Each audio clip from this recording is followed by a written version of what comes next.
quick sharing lang tayo habang naglalakad tayo dito sa Baywalk. Sabi sa 2 Corinthians chapter 5 verse 21,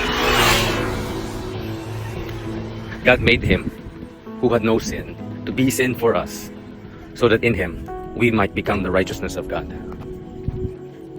Ito yung miracle ng grace of God. This is not the work of man. This is the work of God, driven by His unconditional love for our salvation, for our eternal relationship with the Lord. Dito nangyari yung pagpapalit ng ating posisyon sa Panginoon. Si Jesus na righteous, holy, perfect, naging imperfect, naging unrighteous, naging filthy because of our sin. Siya ang kumuha nun. So that ang lahat ng sasampalataya sa Kanya, maniniwala sa Kanya, magsisisi sa kanilang mga kasalanan at tatanggap sa Kanya bilang Diyos at tagapagligtas ng buhay nila, they will be saved and they will be acceptable before the Lord. Bakit nagkaroon ng divine exchange? Bakit nagkaroon ng pagpapalit ng posisyon natin na si Jesus bilang isang fully man, fully God, walang kasalanan, righteous, holy, naging kasalanan para tayo ay magkaroon ng chance na maging katanggap-tanggap sa harapan ng Diyos, para tayo ay maligtas at maibalik yung original design ng existence natin na magkaroon ng personal relationship with the Lord or with Him. Ganito kasi yun. Tayo, makasalanan na tayo. We are eternally separated from the Lord.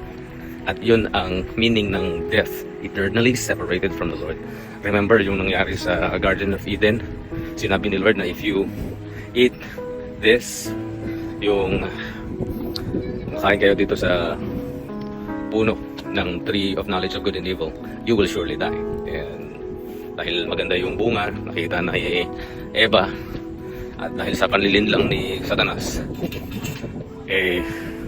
yun, she fell into sin. Sinama na rin niya si Satan. And they really died spiritually. So they were separated eternally from the Lord. Makikita rin natin sa Romans 6:23.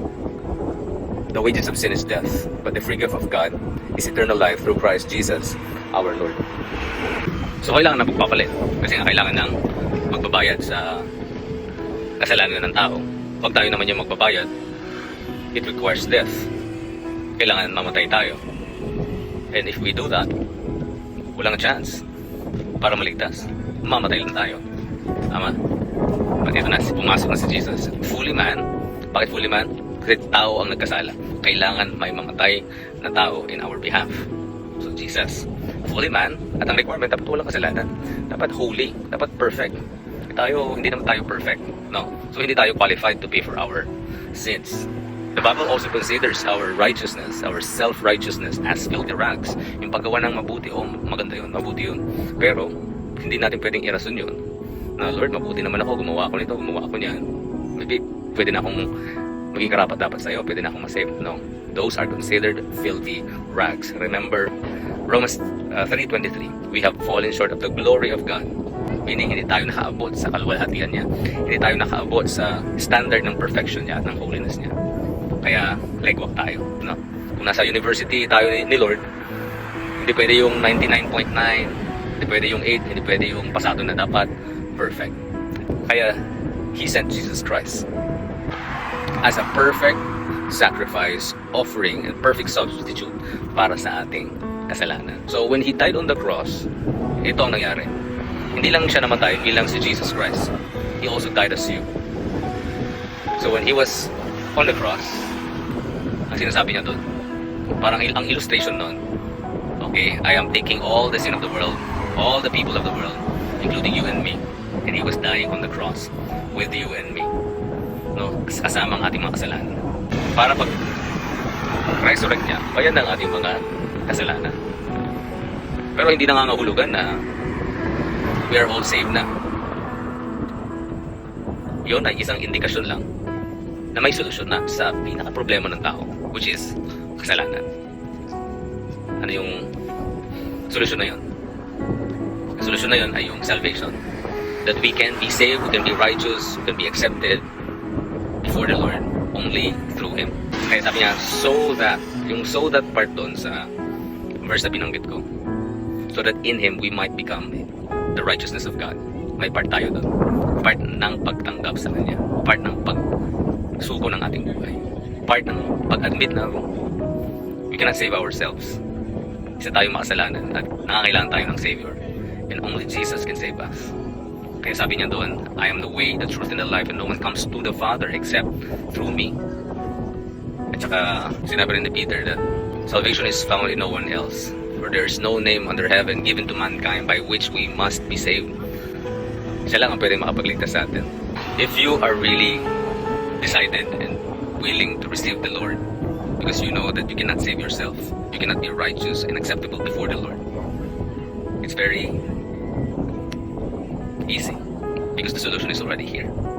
Romans 10:9 ang sabi dito, if you declare with your mouth that Jesus is Lord and believe in your heart that God raised Him from the dead, then you will be saved. And then, isa pa. So, pag narinig mo to, and the Holy Spirit convicts you of your sin, and who knows kung kailan ka mamamatay. Pwedeng bukas, and because we do not know when death will come, when death arrives. That is something that we cannot predict. Kamatayan is parang magnanakaw. Pati isa lang ang pwede kong maging payo sa'yo. You don't have to worry about death. You don't have to worry about the wrath of God.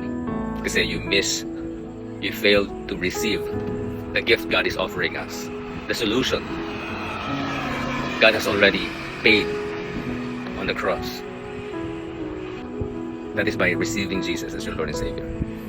So ngayong gabi, before you go to bed, receive the Lord Jesus. Declare it with your mouth and believe it in your heart. Sabihin mo lang, Lord, I receive you as my Lord and Savior. Patawarin mo ako sa aking mga kasalanan. Pumasok ka sa buhay ko. Ikaw na ang maghari. Baguhin mo ang buhay ko. And I want to follow you. If you pray that prayer, sure, if you die tomorrow, hopefully not.